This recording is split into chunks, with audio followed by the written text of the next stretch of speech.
Welcome to LiveDaf, your online Daf Yomi Shir. Shalom Aleichem. Welcome back to today's Daf Yomi. CHULLIN Daf Kuf Lamed Beis. We are holding on Kuf Lamed Aleph Lamed Beis, 3 lines from the bottom. So back to matanos, which in our context refers to the 3 sections of the animal which you're meant to gift to the Kehanim: the Zroya, L'chayayim, V'keva, forearm, lower jaw area with the tongue, and the Keva, that stomach portion. So the pasuk says, give it to a kohen.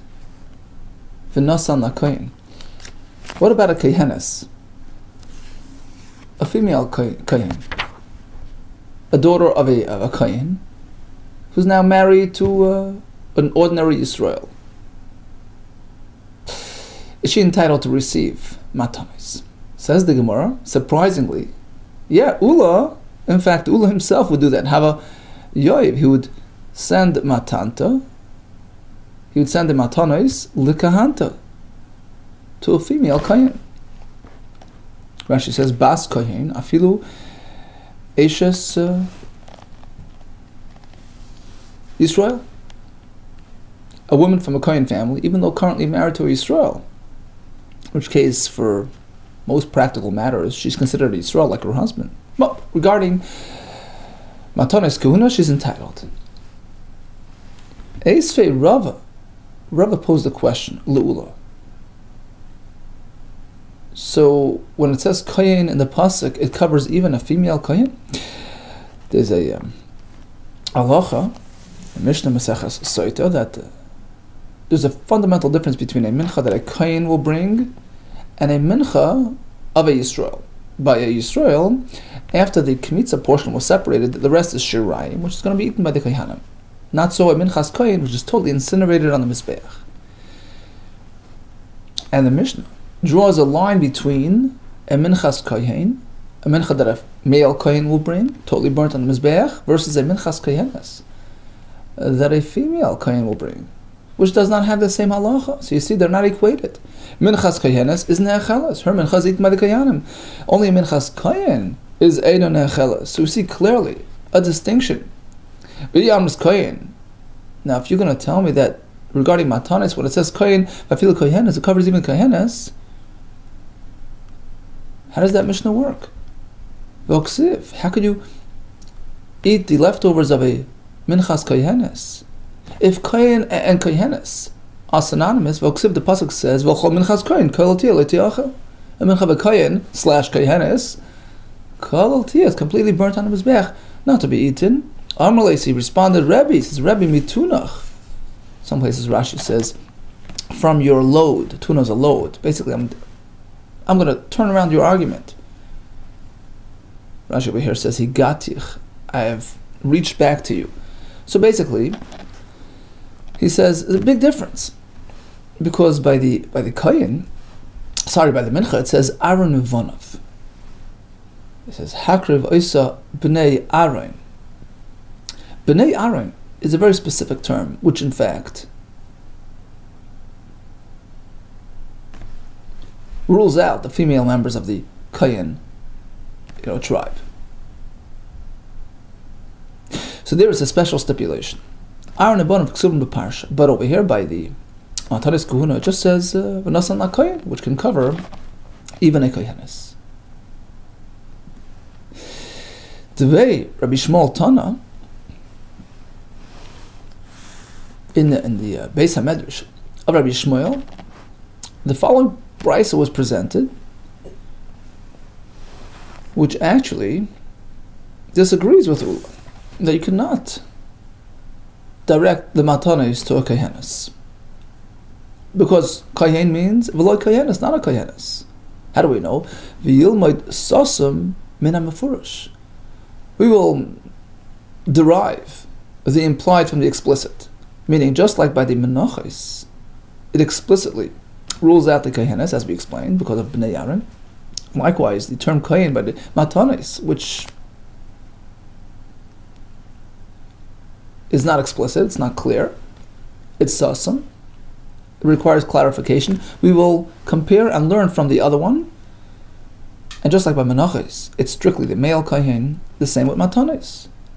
However, Dvir Rabbi Eliezer and Yaakov Tana, in his base medrash, they presented a brisa which is in line with Ula, which allows the matanos to be sent to the kohenes. Kohen, v'afilu kohenes.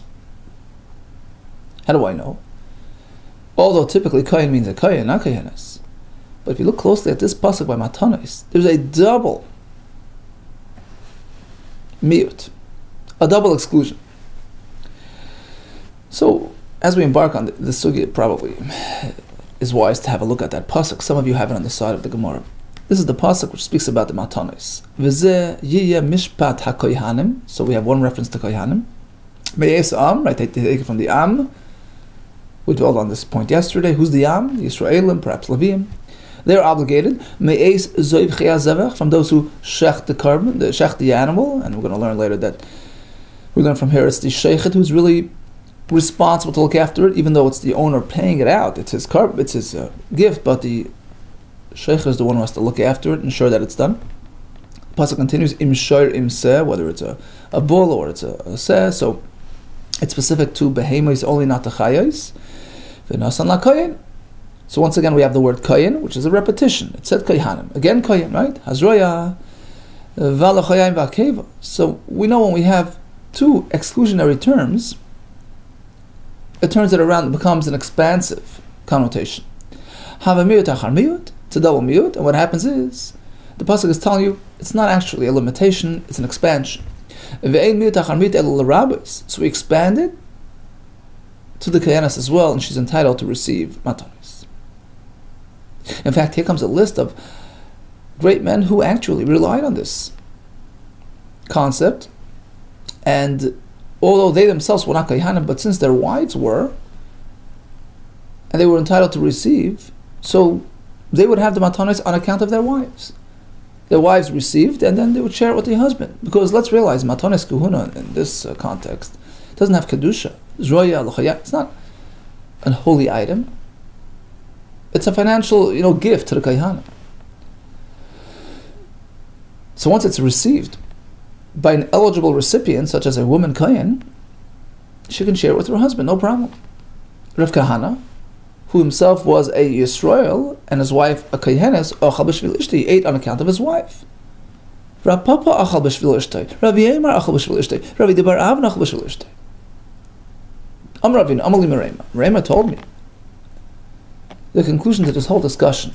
Halacha l'mais is as follows. Hilchas like the Rav, we pass like Rav, discussed yesterday that a Levi is exempt from matanos because perhaps he's considered non-am, so we can't, forcibly extract it. So he's patur from matanos.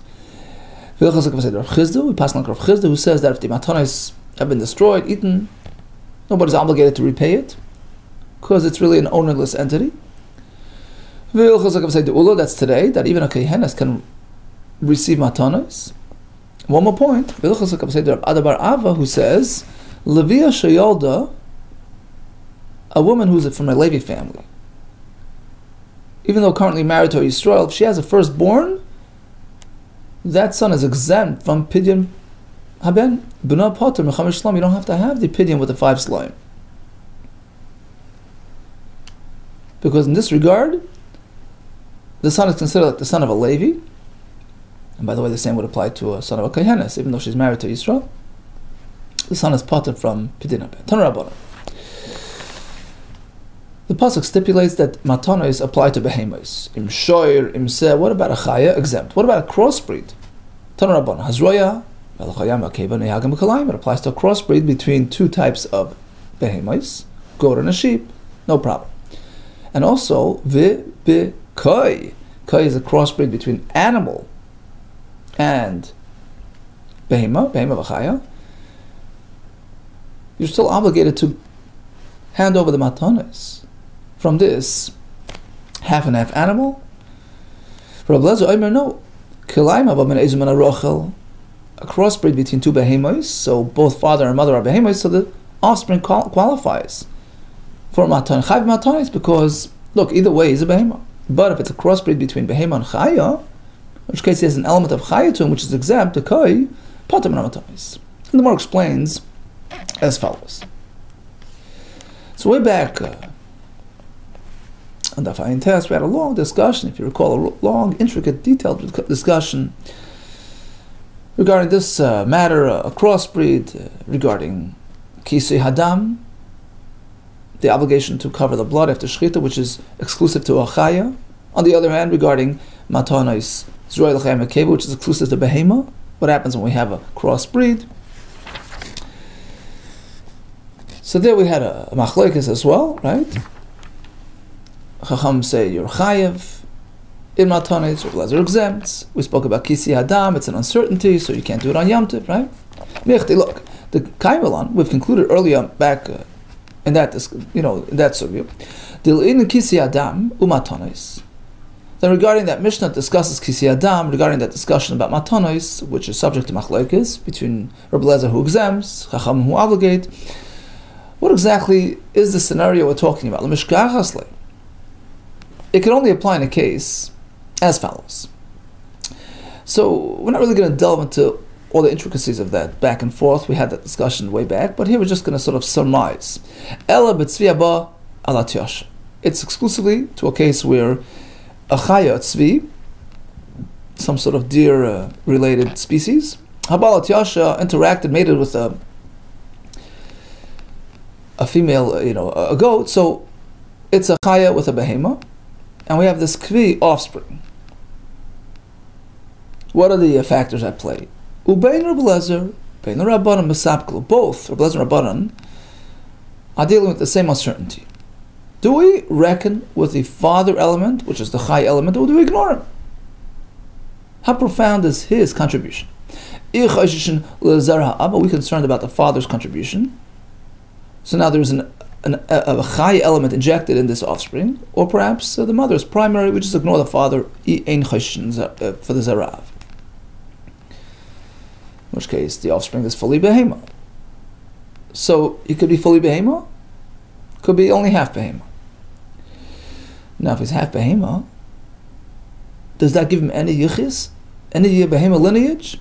And the next question is, when the pasuk specifies seh, like by matanis, it needs to be seh, behema, right? What about a half behema, a partial behema? Does that qualify, or does it need to be 100%? What about a partial seh? Perhaps only a full seh is chayiv matanis, not a half a seh. And that's what the machlokes revolves around. So everybody has the same suffix, do we reckon with the father or not? But since there's a chance that we do reckon with the father, in which case this kvi is only a partial behema, is that sufficient to trigger the chayiv matanis? Mar savar chacham say yep. Okay, a partial behema is still a partial behema. Let him give half to matanis on account of the half behema within him. Mar savar sev afilu mikta said, that's the chachamim. Umar savar sev afilu mikta said lo yamrin. Rabbi Lezer says no, either it's all or nothing. It's not a half a sev. So he's completely potter. Because perhaps he's only a partial sev. You can't force the owner to pay off the matanis. Okay, ask the Gemara. But still, how do we understand this? Bishleima Rabbi Lezer the Patar. We fully understand Rabbi Lezer's opinion. He exempts him because on the chance that it's only a partial behema, you're exempt. Because Savar he holds, seh needs to be fully seh, v'lemitzah seh, so he's exempt. El Rabbanon. However, according to Rabbanon, true, ninam de kasavri, seh, afilu mitzah seh. It's true, they hold that even a partial behema qualifies. But ultimately, he's only a partial behema. Ultimately, you're only chayiv half the matanis on account of the half behema within him. Palgo lishkol, the kohen should be entitled to take only half of the matanis, 50%, on account of the behema side. V'idach palgo le'malei, regarding the other half, the owner can say, have a nice day. I see raya. First, you prove that he's fully obligated. How would he be fully obligated? De'in choshishin l'zera'av, that we don't reckon with the father's contribution, in which case he's fully a behem on account of his mother. If you do that, bring a DNA sample, bring your rayas from the Torah, substantiate it, and I'll give it to you. You'll take it. So bottom line, why does he have to pay the full amount? You're right, says the Gemara. It's only 50% that he has to give. Amar Avuna Barachia, my chayiv namidika Amar. True, when the Chacham say you're obligated, it's no more than 50%. Chayiv b'chatzi matanis. So that's good. Ask the Gemara, but we have a brisa which seems to say that it's fully obligated. Mel Siv Rabbi Zera. Koi, okay, so this Koi crossbreed is an interesting creature. He has within him elements which are halachically in line with behema, halachically in line with chaya, perhaps like both, like none. He's an interesting creature. Regarding some halachis, he's in line with a behema, and some with a chaya. In some matters, he's equal to both. Ketzat, for example, chel boy, asur kechel behema. You can't have the fats, just in cases of behema whose fats are asur. On the other hand, you have to cover his blood after the shkita, just like he would be a chaya, because he has a chaya element within him.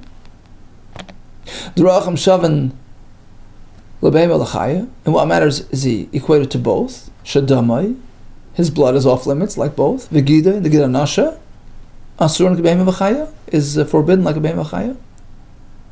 And here's the punchline: v'chayav bizroya ulchayim b'keva. Okay, you have to forward those parts to the kohen like a behema.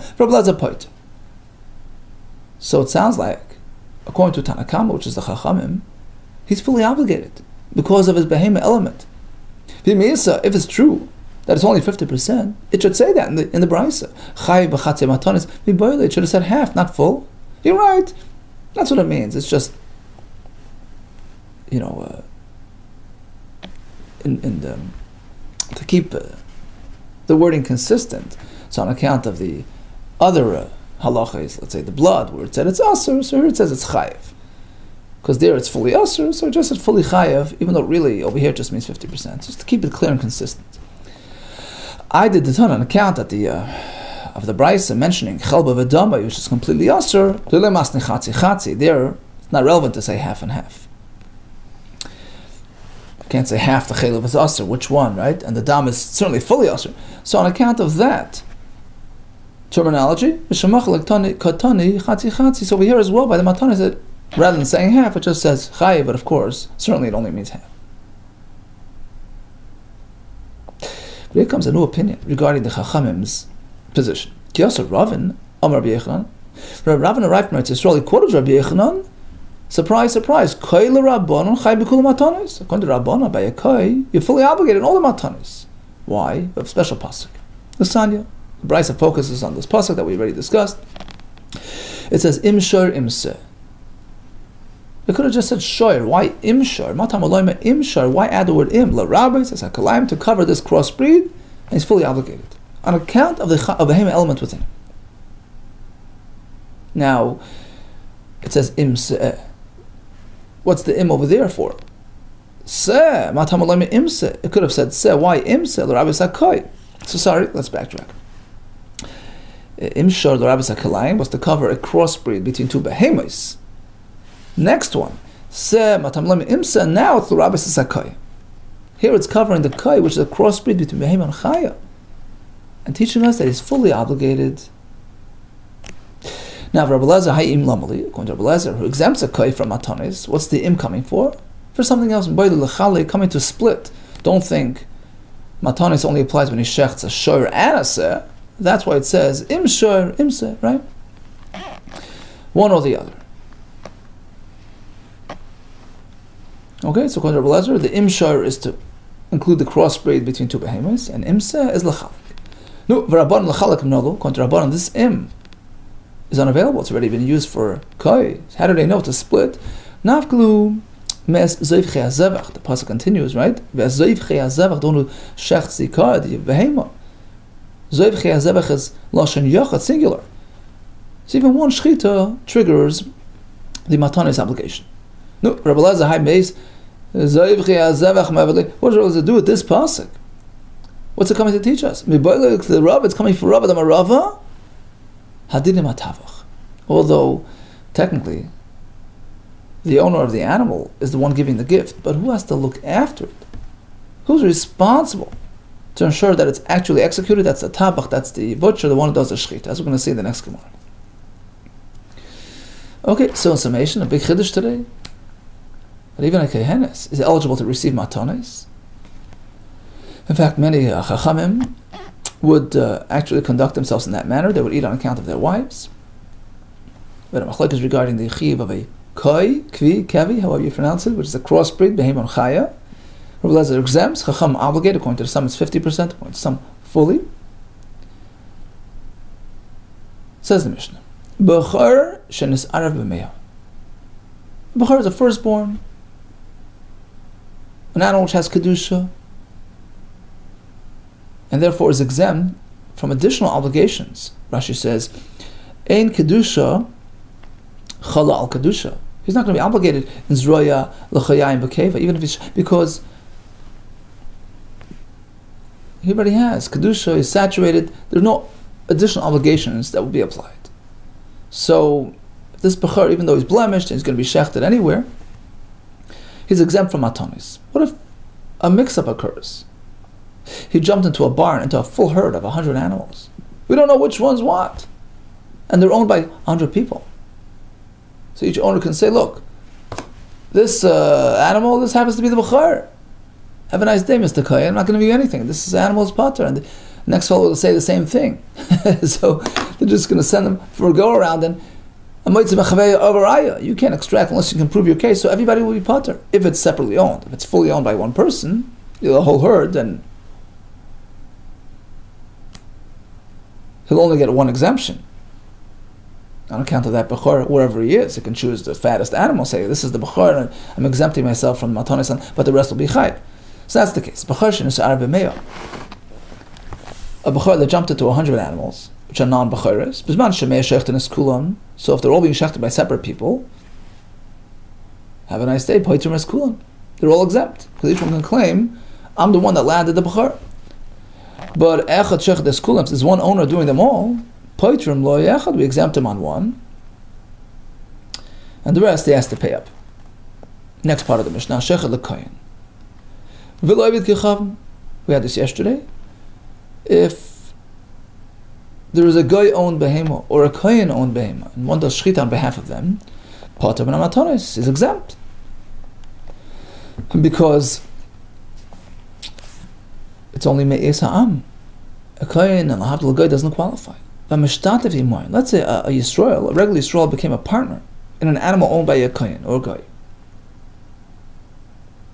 in which case it exempts the entire animal from matanos. But in order to avoid any misunderstanding and tzorah Yerushalayim, he has to make a siman. He should tag it. He should indicate that in fact this is a unique situation. It's partially kohen owned, so people don't think that he's just siphoning off the matanos. V'im amar chutz min matanos. Suppose a kohen sold his animal to Yisrael. He says, "I'm selling to you except for the matanos. I want to retain that." Okay, so that's his pater ben matanos. So the Yisrael doesn't have to give it away. It's retained by the kohen. It's still his. Amar mecharli b'nei me'ah shel para. A Yisrael walks into a butcher store. He says, "You know what? I would like to purchase the inside of this para. Voyu ben matanos, and part of that is the keva, right? He purchased the whole package for $1,000. Who's obligated? No, it's not the kohen. He has to give the keva to the kohen, and he gets no refund from the butcher. There's no reduction from the price, because the butcher can say, "Look, I never sold you the keva. That belongs to the kohen. You paid for the rest, not for." But lekachan emenu b'mishkol, suppose he purchased it by pound, $10 a pound. So basically, he charged him for the keva as well. Now he's entitled to a refund. He had no right to sell me something which belongs to the kohen. No, it's in the kohen, so the customer forwards it to the kohen, and he goes back to the butcher for a refund on that part.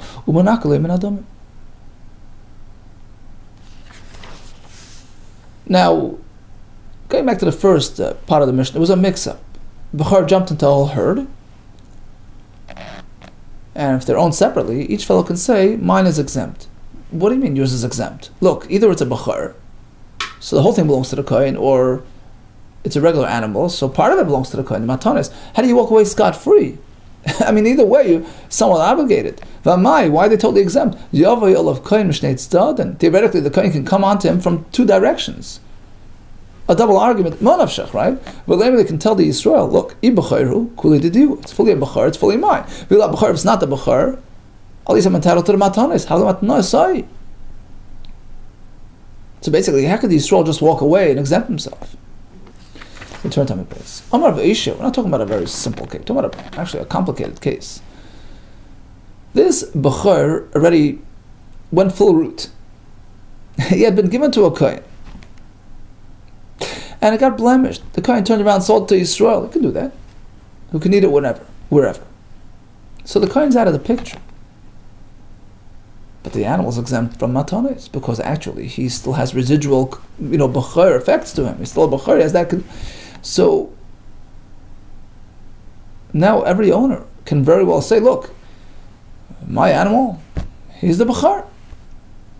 In which case, he's pater from matanis, but there's no obligation to forward it to the Kohen. He already had it. He sold it to Yisrael.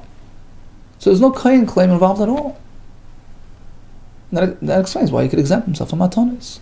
We're speaking that the animal already was delivered to the Kohen. He sold to Yisrael when it had a mum. Continues the mission. So if you shecht a Kohen-owned animal or a Goy-owned animal, you're pater. Now why focus on these? Sheichet, just say simply, the animal of a Kohen is pater. But listen, you should just say Kohen of Ovid Gechavim P'tur Matanis. A Kohen and a Goy are pater to give them matanis from their animals. Amra Arava. The point of the mission is to emphasize that in general, who's responsible to ensure that it's delivered? Zoy say Meres. We learn from here Hadin imatavach. The obligation, the claim, relates to the tabach. Although he's not really laying it out, it's the owner, but he has to look after it. Dorash Rava. So how do we know that a Kohen is pater? It says Me'isam. The Kohen received it from the regular, ordinary Jews. Not obligated to give matanis. Kshu Eimer Meis Zeivchei Azevach.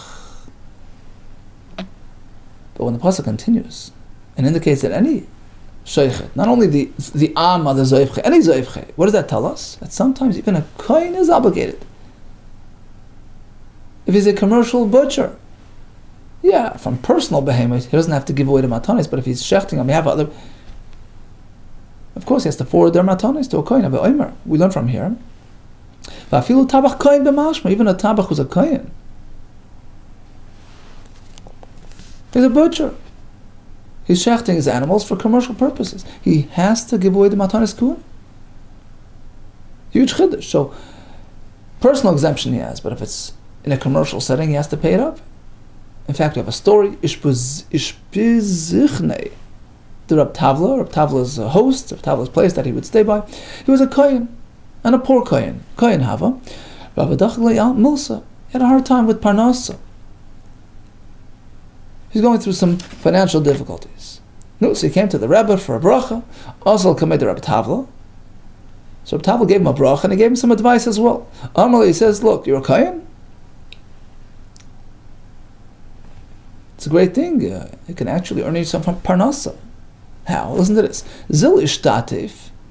Go offer a partnership.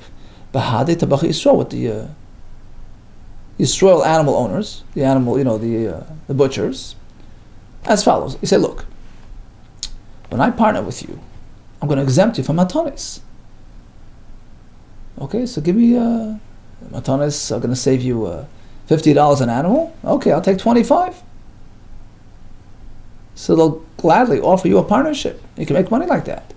Demigu demafter matanta, since your presence, your partnership will exempt them from matanis, which grants them a $50 deduction per animal, they'll partner with you. So that's what he did. Rav Nachman wasn't very pleased with this arrangement. Rav Nachman obligated him to give the matanis, even in this case. Amalei, so he says, what do you mean? Rabbi Tavla was the one who advised me to do so. Apparently, it does work. But Rabbi Tavla, patron, he exempted me. Amalei says, no way. Zil apik, quickly go release the matanis, give it to the Kohen. V'iloi, otherwise, I'm going to take Rav Tavla out of your ears, meaning I'm going to negate all his sources. I'm going to override him. Other places, Rashi says, you're going to be put in cherem. So, serious business. Also, Rab Tavla, Kamei Rav Nachman. So Rav Tavla, upon hearing that Rav Nachman was opposed to his arrangements, approached Rav Nachman personally. He says, Amalei, my time Ovid Marhachi. He says to Rav Nachman, why are you forcing him to give them out? Why are you obligating him? He's a Kohen. Amalei, he says, it's only for personal use, not in a commercial setting. Amalei Dechi Asar of Acha Bar Chanina, when he came at the Ram, he came from Daraim, from the south. Amar, he said, Rav Shimon Levi, and also all the other elders, Amru, they said, it doesn't work. In fact, Kohen Tabach, if it's a commercial Kohen butcher, Shtayim Shalosh Habasais, Patim Na Matanis. First 2-3 weeks, he's exempt from giving matanis. It doesn't appear like a commercial, entity, but Mekan ve'elachai, matanis past that point. Once he's established himself as a commercial butcher, he's got to give matanis.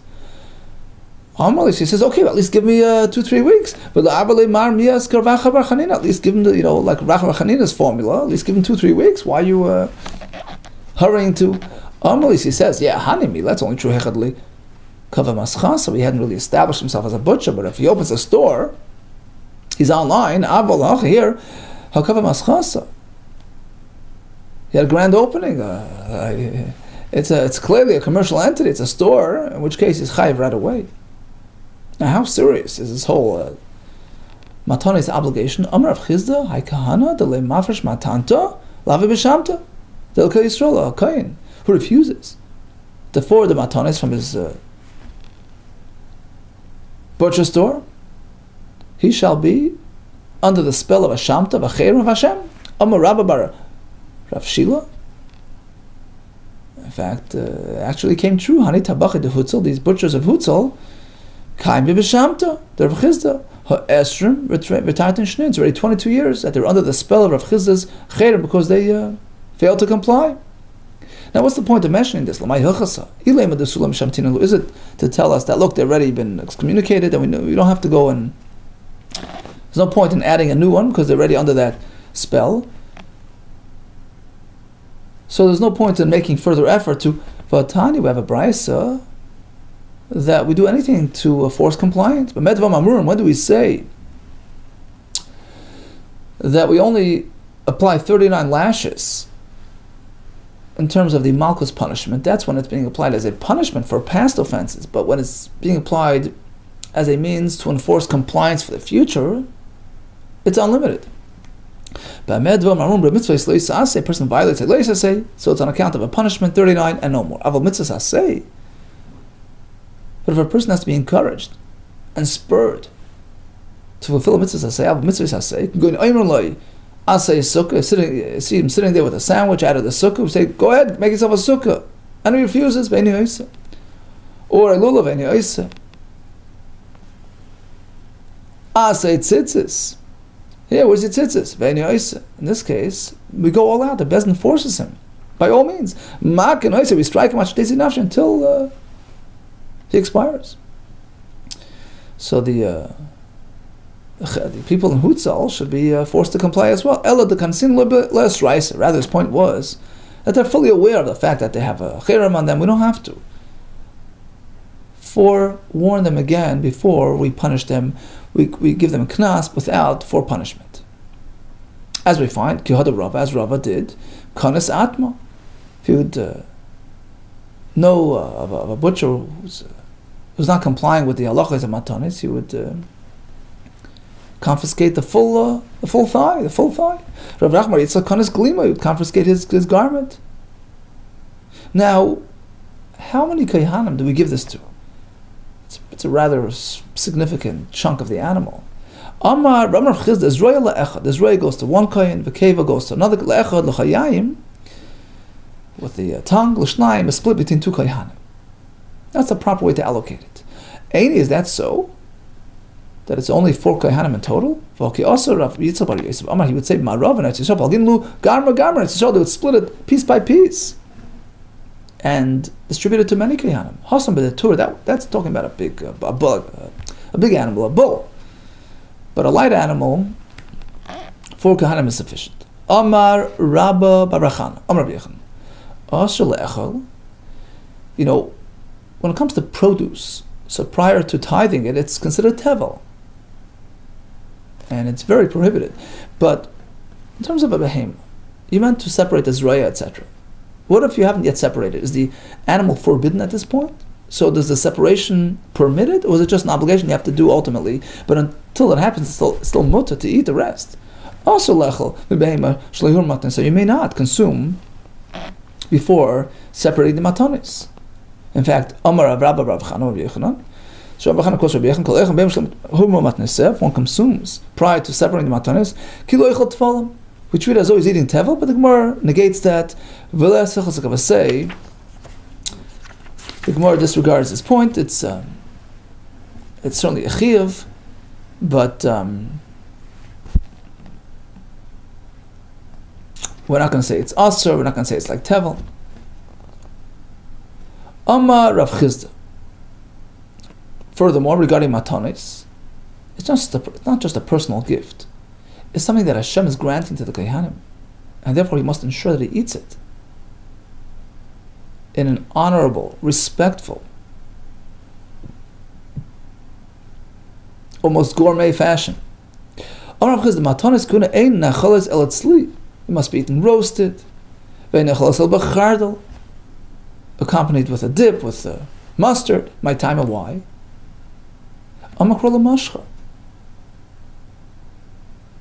The matanas kahuna, ala mashcha, which means l'gdula, with royalty. Kederach hamlachim oichlin, the way the royals eat their meals. You're not eating personal food. It's off Hashem's table. So this doesn't just apply to the Zroy l'chayim, karbonos, everything else. The kohen has to eat it in a unique way, in a manner which befits royalty. Ve'amar Rav Chizda, one more halacha, esrim v'arba matanis kahuna. Speaking about royalty, so all those gifts to the kohen, you have to give it to a kohen who appreciates it, who knows how to eat it with royalty, who understands, food preparation. Kol kohen she'eni boke b'hen, a kohen who's not proficient in preparing the food in a royal fashion, ein nois matani, you wouldn't give it to him. So choose your recipient carefully. Make sure he understands how to cook it properly, how to present it properly. V'lav milsi. The Gemara says, well, actually, it's not so. Although ideally you should be eating it l'mashcha l'gdula, but you can give it even to a regular kohen who is not an expert cook. How do I know that? The Sanya, Reb Shimon Omer, there's a different stipulation that in fact is critical. Kol kohen she'eino moide b'avoda. A kohen who's not moide, doesn't recognize the avodah of Hashem. Rashi says he doesn't take avodah seriously. She'amar b'liboy divrei hevelhein v'leitziva hamakim lakru lekarbonos ela Moshe bada melibo. Moshe Rabbeinu concocted all these karbonos. It's not from Hashem. He doesn't have the proper attitude. Ein lo yichelek b'kahuna. He's not entitled to any portions of karbonos, etc. Shnemar, how do we know? Hamakar was damashlamim as a chelev ne'aron le'tiyah shekem lamon. Who gets the sheikha yamin from the bnei Aaron? The one who's makar damashlamim. And we learn only a kohen who appreciates, who recognizes, who's committed to the system, he gets portions of the carbon. Now the pasuk here only mentions, the delivery of the dam to the mizbeach, the chelev, ein li ela zeh b'lvad. So perhaps from this pasuk we only see that it's important for the kohen to be committed to these forms of work. What about the other forms of avodah? Does he have to be committed to those also? Yep. Minay l'rabbis chamesh esrei avodas. What about the 15 different types of avodas?